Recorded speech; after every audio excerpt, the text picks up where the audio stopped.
में रहे और मीम पार्टी से इलेक्शन लड़ने की क्या वजह रही? देखिए, मामला ये है कि कांग्रेस पार्टी यहाँ जो बनारस का जो निर्वाचन क्षेत्र है उसमें जो है नरेंद्र मोदी के सामने वो डर गई, भारतीय जनता पार्टी के सामने सरेंडर कर गई। और जो लोग सवालों पे लड़े हैं और बनारस और बनारसियत के सवाल पर लड़े हैं वो लोगों के लिए कोई मंच नहीं बाकी रह गया। ऐसे स्थिति में असद ओवैसी साहब की पार्टी ने मुझे ऑफर दिया, कहा कि आपने आंदोलन किया, आपने लड़ा है और आपके लड़ाई को आगे जारी रखने के लिए मजलिस आपको टिकट देना चाहती है, आप अपने स्वेच्छा से बताइए क्या करना। मेरी भी लड़ाई अधूरी रह जाती, इसलिए हम लोग जो है चुनाव में अपनी भागीदारी करने के लिए मजलिस के टिकट से चुनाव चिन्ह पतंग से हम चुनाव लड़े। मिश्रा जी, कुछ ही घंटे में वोटिंग होगी, क्या उम्मीद लग रहा है आपको? हम तो जीतने जा रहे हैं, माहौल जाके पता कर लीजिए। अपने मुंह से बोलेंगे तो लगेगा कि बेखुफ्ताना बात कर रहे हैं। आप जनता के बीच में जाइए और देखिए उनके मिजाज को, जो आक्रोश है, जो गुस्सा है सत्ता पक्ष से, उसका सीधा का सीधा रिएक्शन जो वोट है वो सीधे मजलिस के पास जा रहा है। लगातार एक सवाल उठाया जाता है मीम पार्टी के खिलाफ कि वोट कटवा पार्टी है, बीजेपी की बी टीम है, बीजेपी को फायदा पहुंचाती है, तो कहीं ना कहीं आप बीजेपी को फायदा पहुंचा रहे हैं। हाँ ठीक है, आप भी बनारस में आए हैं, कई दिन से आए हैं? 3 दिन हो गए सर। सर्वे किए होंगे? सर्वे किए हैं। कांग्रेस पार्टी का कैंडिडेट कैसा है? कांग्रेस की तो सर हालत खराब है उत्तर प्रदेश में, उसकी तो बात ही नहीं। उसका कैंडिडेट मेरे विधानसभा में बात करिए। अगर आप घूमे हैं हाँ तो जाहिर सी बात है कि आपके पास रिपोर्ट होगी। वोट कटुआ आपके कह देने से थोड़ा नहीं हो जाएंगे, आपके कह देने से वोट कटुआ नहीं हो जाएंगे। किसकी कौन सी कार्रवाई है, उस कार्रवाई के तहत हम वोट कटुआ हैं कि नहीं है, इस बात को देखना है। आप जाके देखिए, कांग्रेस पार्टी की जो प्रत्याशी है वो घर से बाहर नहीं निकल रही हैं, सिंबल अलाट हो गया है और वो खाली वोट काटने पे लगी हुई हैं। समाजवादी पार्टी के जो कैंडिडेट हैं वो हमारे विधानसभा के ही नहीं हैं। समाजवादी पार्टी के पास हमारे विधानसभा का कोई नेता नहीं रह गया जिसको वो वोट दे पावे। ऐसी स्थिति में समाजवादी पार्टी के जो लोग उत्तरी विधानसभा के वोट करेंगे समाजवादी पार्टी को, वो वोट कटुआ होंगे कि नहीं होंगे? मैं इस विधानसभा का नेता हूँ, मैं आंदोलन का नेता हूँ, मैं बनारस और बनारसियत के सवाल पे लड़ा हूँ। मुझसे पूरे एक जनता के लोगों का दिली लगाव है, तो समर्थन तो मेरे पास जा रहा है। तो यहाँ उत्तरी में वोट कटुआ मजलिस नहीं है, वोट कटुआ समाजवादी पार्टी और कांग्रेस और बसपा के लोग हैं। अच्छा। जो अंडर टेबल सेटिंग करके पैसा लेन देन करके नरेंद्र मोदी के चरण चाटन को करने का काम किया, गुलामी करने का काम किया, उनके सामने अपना घुटना टेकने का काम किया, मजलिस ने नहीं किया। अच्छा मिश्रा जी, ठीक है, आप बहुत मजबूत स्थिति में पूरी देश की नजर है, लेकिन प्रधानमंत्री डटे हुए बनारस में, कह रहे लोगों ने नमक खाया है मोदी का, नमक का हक अदा करेगा लोग ना? नमक का हक अदा तो करता ही है बनारस, गुजरात को नहीं करेगा, हैदराबाद को भी करेगा। क्या गुजरातियों का कर्जा खाया है बनारस? बनारस दिल्ली को भी प्यार करता है, अरविंद केजरीवाल को देख लीजिए। बनारस गुजरात को भी प्यार करता है, आप जाके देखिए नरेंद्र मोदी को। बनारस अब की बार हैदराबाद से भी प्यार करने के मूड में है, और देखिएगा मजलिस का रिजल्ट क्या होगा। तो बनारस वाले मिश्रा जी का बनारस वाले प्यार करें कि नहीं सर? अरे अजीब बात है, आपके घर के लोग आपसे प्यार करते हैं कि नहीं? तो मोदी जी का है सर।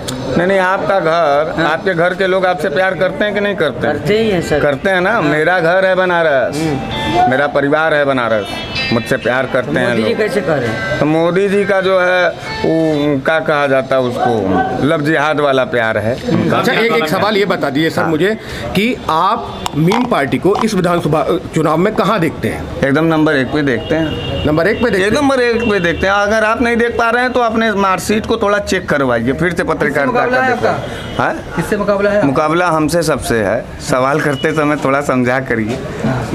मुकाबला मुझसे है, बनारस से है मुकाबला, इन तमाम फिरका परस्त ताकतों का जिन्होंने पिछले 5 साल से आंखों में आंसू दिया और दिल में दर्द दिया, मानसिक रूप से प्रताड़ित किया, बहन बेटियों को दर्द दिया, किसानों को आतंकवादी कहा, नौजवानों को लाठियों से पीटा, बुनकरों का, हमारे बनारस का बुनकरी बर्बाद करके रख दिया, हमारा उद्योग चौपट हो गया। मुकाबला तो उन गद्दारों से है। योगी जी तो कह रहे हैं कि गर्मी निकाल देंगे आपके। उनसे कह दीजिएगा कि जो बुलडोजर खरीदे उनका ड्राइवर बनारस वाले मिश्रा जी बदलवा दिए हैं। अच्छा, एक बात बताइए, हिजाब के मसले को इतना बड़ा बना दिया तो कहीं ना कहीं चुनाव में बीजेपी को फायदा होने वाला है इसका? काय का बड़ा बना दिया?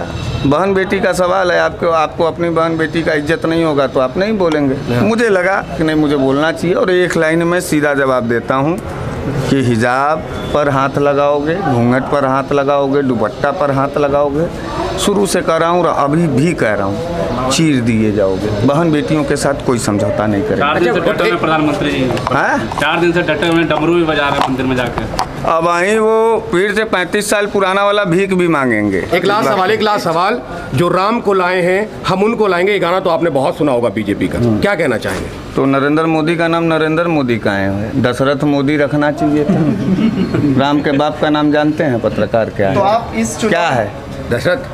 तो दशरथ जी ने राम जी को लाए थे इस धरती पर कि नरेंद्र मोदी लाए थे?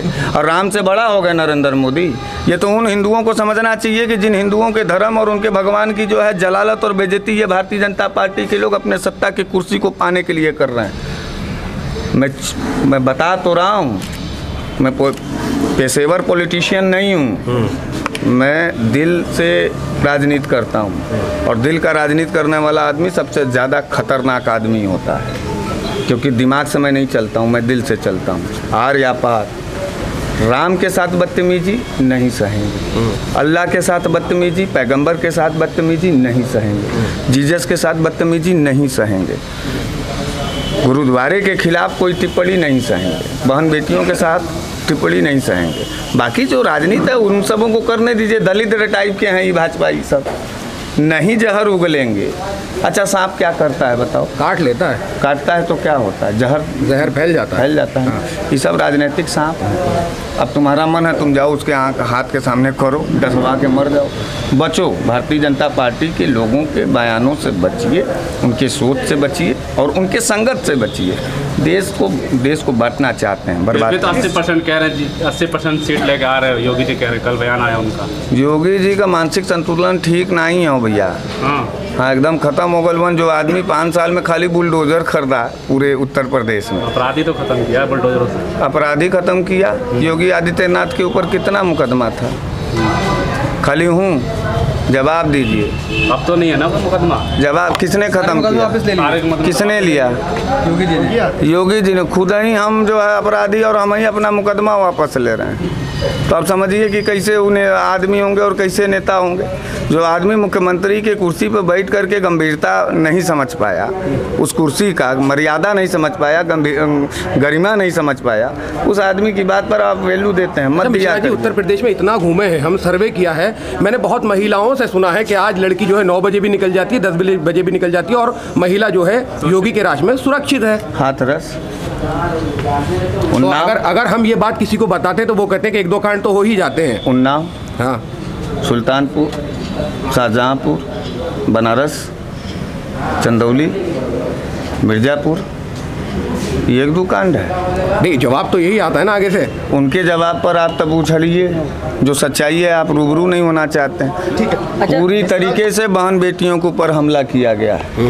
ये दरिंदे लोग हैं, ये गंदे निगाह से देखते हैं हमारे और आपके बहन बेटियों को, ये भाजपा के लोग। इतना ज़मीर रखिएगा, आप लोग पत्रकार हैं, सवाल तक ही सीमित मत रहिएगा। इंसान पैदा हुए हैं, जानवर नहीं। ठीक है मिश्रा जी, इस चुनाव में आप गेम ब्रेकर बन रहे हैं या गेम चेंजर? मैं गेम स्पीडर बन रहा हूँ। समझने की कोशिश करिए मैं कौन हूँ। फाइनल मुकाबला है और वैसे साहब की नज़र आप ही पे, बनारस वाले मिश्रा जी। नजर तो नरेंद्र मोदी जी का भी है। हाँ, क्या कर बैठे हुए हो यहीं आके? बैठाए रहेंगे। या बनारस की अपनी एक ताकत है, जिसको चाहता है उसको घुटने के बल पे यहीं जमीन पे बैठा। अच्छा, लास्ट सवाल ये बता दीजिए, योगी जी आ रहे हैं या जा रहे हैं? योगी जी जा रहे हैं मठ और ड्राइवर के साथ। तो वो ड्राइवर लगाए थे कि हम बुलडोज़र चलवाएंगे कुछ खास विशेष लोगों के ऊपर। हमने कहा, ड्राइवर से बात कर लिया है, हमने कहा कि ऐसा तुम उतर जाओ, मेरा ड्राइवर चढ़ा दो बुलडोज़र। जैसे ही चुनाव खत्म होगा, बुलडोज़र का स्टीयरिंग घूमेगा, सीधे गोरखपुर जाते हुए दिखाई देगा सारे के सारे। यूक्रेन पर कह रहे हैं बुलडोज़र नहीं, अब तो मेडिकल की सीटें भी दुगनी करेंगे, ताकि बच्चे बाहर ना जा पाए। बोर्ड दिख रहे हैं आजकल, गोरखपुर में दिखा, बनारस में भी दिख रहा है। अब वो बहुत कुछ लिखेंगे। अब तो आए हैं गुरु चद्दर के नीचे। विकास तो हुआ है कि नहीं हुआ? विकास बनारस को फोटो बना दिया। अच्छा, विकास हुआ या विनाश हुआ, ये बता दें बस। नहीं, विनाश हुआ भैया, विनाश हुआ है। विनाश हुआ। लोगों ने लाठियों से पीटा है, लोगों ने फर्जी मुकदमे लगा करके जेल भेजा है। रोटी मांगने पर मुकदमे हुए, पानी मांगने पर मुकदमे हुए, जेल भेजे गए। सब विनाश के कारक हैं। और विनाश के जो लोग विनाशकारक लोग हैं, हमको और आपको मिल करके उनका विनाश कर देना चाहिए। ये इसी में ज़िंदगी बची रहे। अच्छा मिश्रा जी, जाते एक क्या कहना चाहेंगे अपने बड़ी हड़बड़ी रहती है, आपको सवाल अपील पूछ। अरे हड़बड़ी हमको रहेगा। बनारस के लोगों से क्या कहेंगे सर? मैं बनारस के लोगों से यही कहना चाहता हूँ कि मैं आपसे प्यार करता हूँ और करता रहूँगा। आई लव यू उत्तरी एंड बनारस।